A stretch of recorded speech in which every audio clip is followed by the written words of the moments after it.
यावं काय आम्ही? आता हे काय करतात इथं सकाळ सकाळ? कोणास ठाव. रंग्या, अरे बस बस बस बस.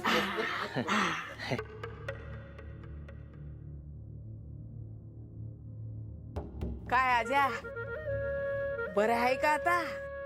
ए, आता बरं वाटतंय. कुठं चाललायस वे रे रंग्या? होय की औषध आणाय जातोय रानात आपल्या आज्या करता. बानू, म्या रंगाला रातच्याला म्हणलं, अरे पहाट नदीच्या पल्याड रानात जाय, तिथं लई औषधी वनस्पती भेटत्यात. मला माहित आहे ना. हा दिसभर शोध आणि आण आज्यासाठी. तो मला म्हणतो कसा, दिस उजाडायला येईल ना तवा निघतो. अगं पर म्या हाय की, म्या बघल ना त्याला काय हवं न ग ते. माझाच बा हाय ना व त्यो. हा, अगं तू आणलं काय न रंगानं आणलं काय, सारखंच की. काय रे आज्या? नाहीतर बानूला माझ्याकडे पाहायला येळ कुठे? हा? बा उगा काय बाय बोलू नगस र. ये शेवंता, म्या काय म्हणतो, तू रंग्याला नग पाठवू रानामध्ये. हा, म्या जरा झोपलं ना की मला बरं वाटेल. हा, ते काय नाही आज्या, म्या काय ऐकणार नाही. अरे, रंगा तू जा र. हा हा मग आज्या, तू आता काय काळजी करू नको. रंगा बघ तुझी चांगली सेवा करेल.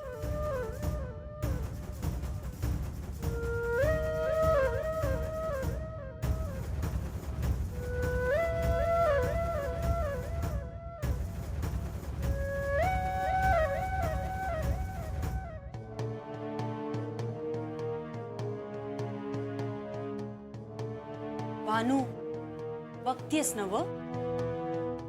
भय की माझ्या घरात मला न विचारता चाललेलं हे समज बघतेय म्या. आणि बा तर त्यांच्याशी असं बोलतोय जसं काही जीवा भावाचं मैत्रच आहेत. काय झालंय बाला?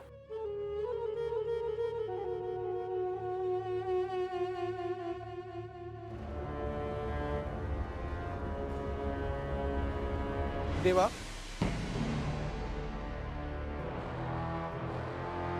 आपण मला बोलावलं? प्रधानजी, तुम्हाला आठवतं नारद मुनींनी बानूला हिंदोळावरच सांगितलं होतं. त्यावेळी मी आसन नाही सोडू शकलो. भासाशी दर्पणातून बोलताना तिला मी आसनावर नसून हिंदोळ्यावर बसल्याचा भास झाला. तो दिवस मी कसा विसरेन देवा. म्हाळसा देवींना आपल्याशी बोलायची इच्छा होती आणि आपण त्यांच्याशी बोलू शकत नव्हतात. म्हणूनच जेव्हा हिंदोळ्यावर पूर्ण झाले त्यावेळी तिच्या समाधानासाठी विवाहा संदर्भातल्या सर्व गोष्टींबद्दल मी तिला होकार दिला.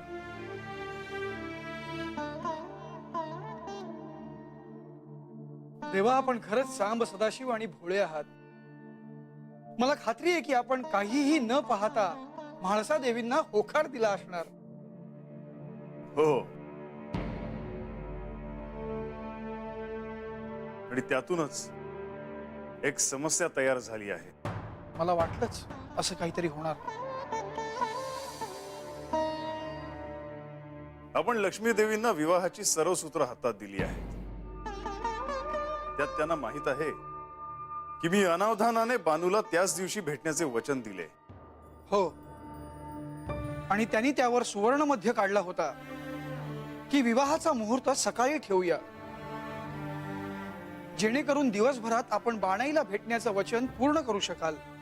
पण प्रधानजी, म्हाळसा आणि तिच्या कुटुंबियांनी विवाहाचा मुहूर्त सायंकाळचा ठरवला होता आणि म्हाळसाला मी होकार दिला आहे.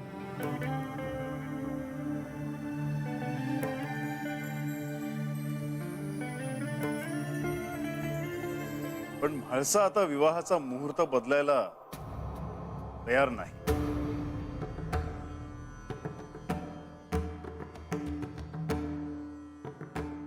देवा, मला कळलंय समस्या काय आहे. येतो मी. प्रधानजी,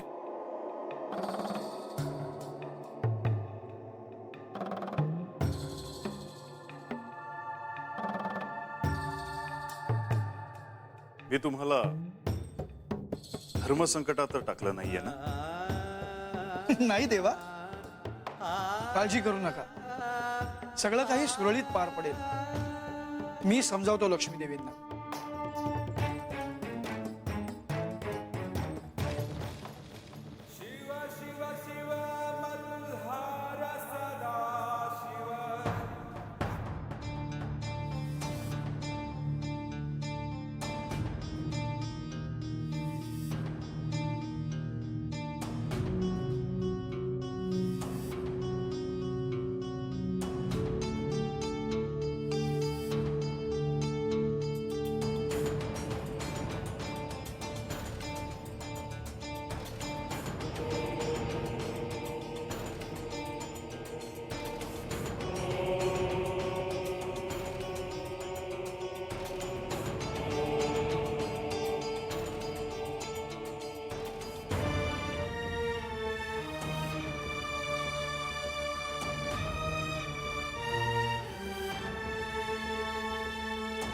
अहो, बरं झालं आपण आला.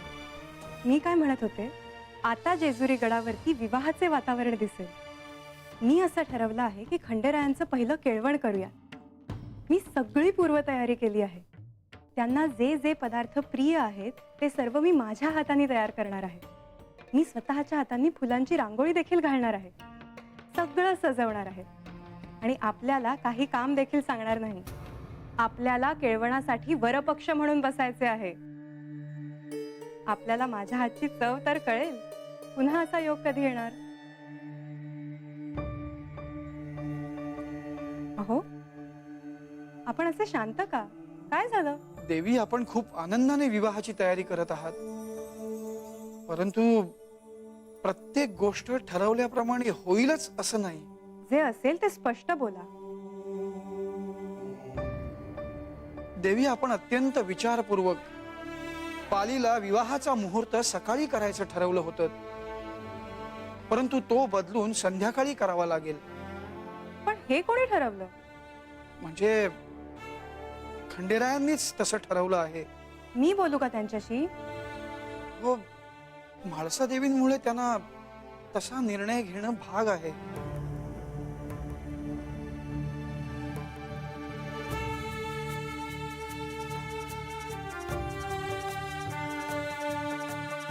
देवी, आपण अशा शांत बसू नका. मला कळतंय. एक एक गोष्टी जर अशा बदलत गेल्या तर मी विवाहाचं नियोजन कसे करणार? देवी, अहो, खंडेरायांना हे सर्व ठरवताना सगळ्यात जास्त काळजी तुम्हाला काय वाटेल त्याचीच होती.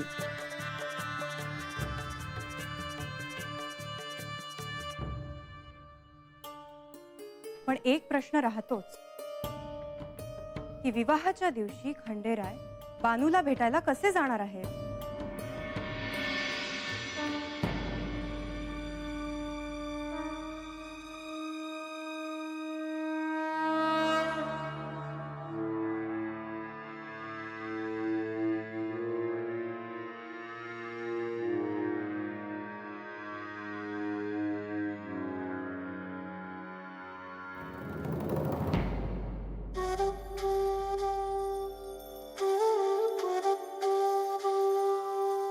गेले अनेक दिवस अशुभाचे सावट असल्यामुळे शुभ गोष्टी दूर दूर पळत होत्या. परंतु आता हे सावट दूर झाले आहे. सर्वत्र प्रसन्न वातावरण आहे आणि विवाहाच्या तयारीचा मुहूर्त करण्यासाठी हाच योग्य क्षण आहे.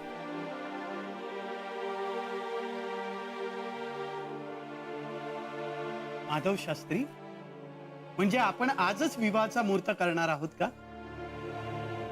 अहो पण या संदर्भात अजून काहीच तयारी झालेली नाही.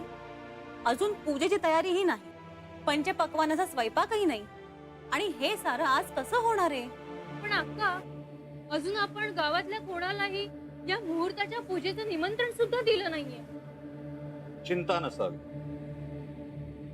मी आपणास म्हटल्याप्रमाणे या पुढचा काळ हा शुभच असणार आहे. आणि विवाहाच्या तयारीचा मुहूर्त आपण उद्या करणार आहोत. आपण विवाहाच्या मुहूर्तासाठी आम्हाला मार्गदर्शन केले तर बरे होईल. अनंता वै वेदाः, अर्थात वेद अनादी आहेत. वेदांनुसार कोणत्याही मनुष्यावर 16 संस्कार केले जावेत. त्यापैकी विवाह हा 15वा संस्कार मानला जातो. कोणत्याही शुभ कार्यासाठी आपण जी संकल्प पूजा करतो तशीच पूजा आपल्याला उद्या करावयाची आहे. या श्री महादेवाबरोबरच श्री गणपती पूजन करून चिरंजीवी सौभाग्यकांक्षिणी म्हाळसा यांनी विवाहाचा संकल्प मांडायचा आहे.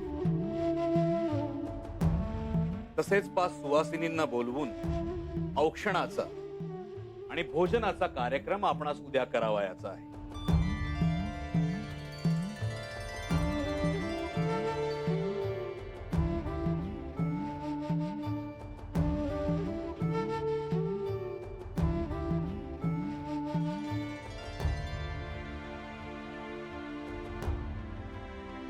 ज्यावेळी घरात शुभ कार्य असेल तेव्हा आपण देवी देवतांना आवाहन करतो. सर्वत्र आनंदी वातावरण असावे. मुखातून अपशब्द निघू नये याची काळजी घ्या.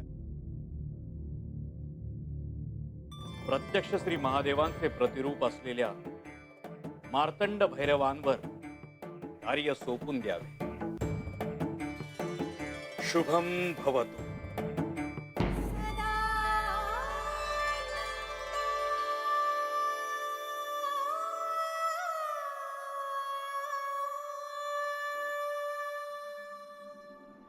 भाकर वाढू का? नग बर भाजी घे मग. अरे नग नग अरे मग काय कोरडीच भाकर खाणार आहेस आता?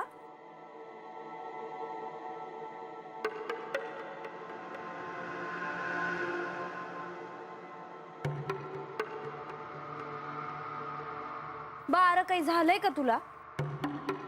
मला कुठं काय? कुठं काय? माझ्या हातचं जेवण्यापरीस तुला त्या रंगाच्या हातचा काढा आवडतोय वैर?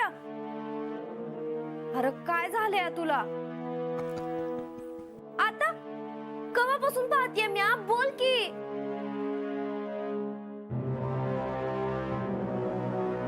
ए बानू, आता इतक्या प्रेमानं जर माझं कोणी करत असेल तर त्याला नाही कसं म्हणणार सांग बरं.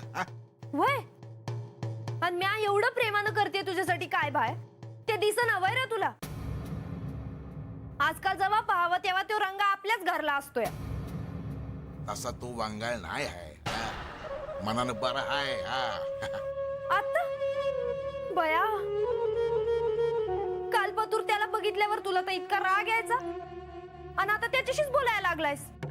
अगं चालायचंच. आता असंच होणार.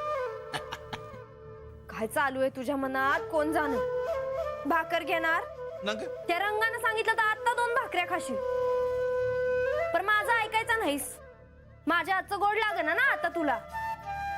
आता तूच घे, तुला हवं नगत. ये म्या जाते. मला काय बी सांगू नगस. जाऊन त्या रंगाला सांग जा. बानू, ए बानू,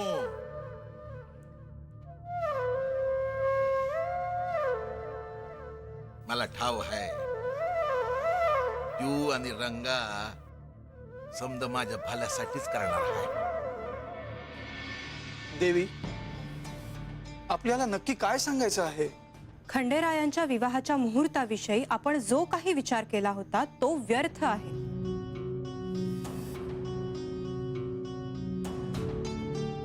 मुहूर्त सकाळचा असो किंवा संध्याकाळचा, त्याने काहीही फरक पडत नाही. परंतु देवी, आपण असं का म्हणत आहात? आपणच उत्साहाने अशी सूचना केली होती की खंडेरायांच्या विवाहाचा मुहूर्त सकाळचा असावा, जेणेकरून त्यांना बाणाईला दिलेलं भेटण्याचं वचन पाळता येणं सोपं होईल. पण म्हाळसेची इच्छा आहे ना की विवाह संध्याकाळचा व्हावा. आणि मी काय म्हणते, आपण सगळे एक गोष्ट विसरत आहोत की खंडेरायांनी म्हाळसेला एक असा सुवर्ण दर्पण दिला आहे ज्यामध्ये ती त्यांना हवं तेव्हा पाहू शकते, त्यांच्याशी बोलू शकते.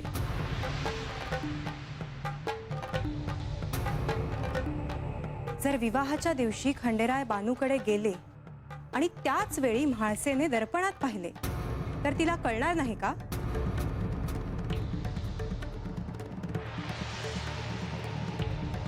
खरं तर या गोष्टीचा मीही विचार केला नव्हता.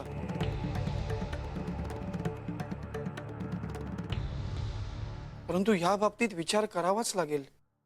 जर म्हाळसेला कळाले की खंडेराय कुठे गेले होते तर त्या क्षणापासून सर्वांना कळेल की म्हाळसेचा राग काय आहे.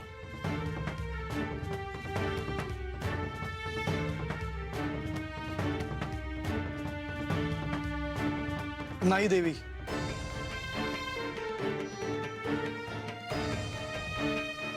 मी असं होऊ देणार नाही.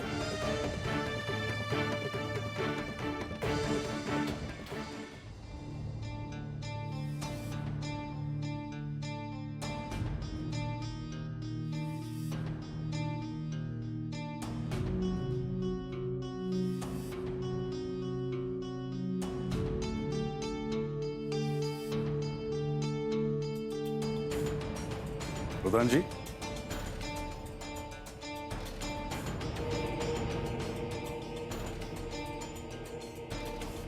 प्रधानजी, आपण चिंतेत का आहात?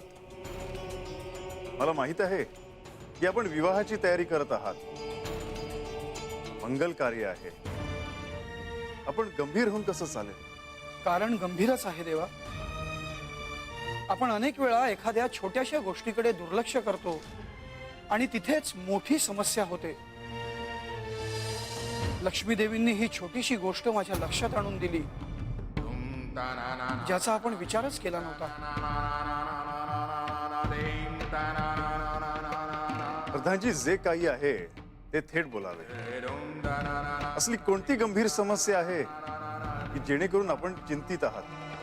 देवा, आपण विवाहाच्या दिवशी बाणाईला कसे भेटणार हे मी आपल्याला विचारणार नाही.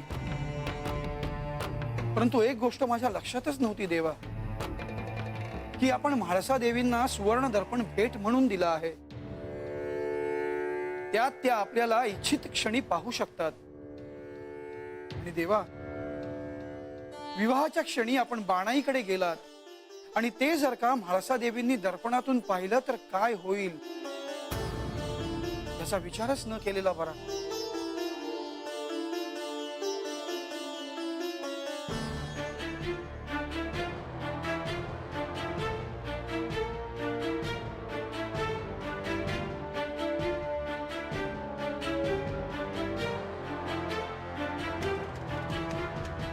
देवा, आता आपल्याला कळलं असेल की मी चिंतेत का आहे. त्या दर्पणाचं काय करायचं याचा विचार करावाच लागेल.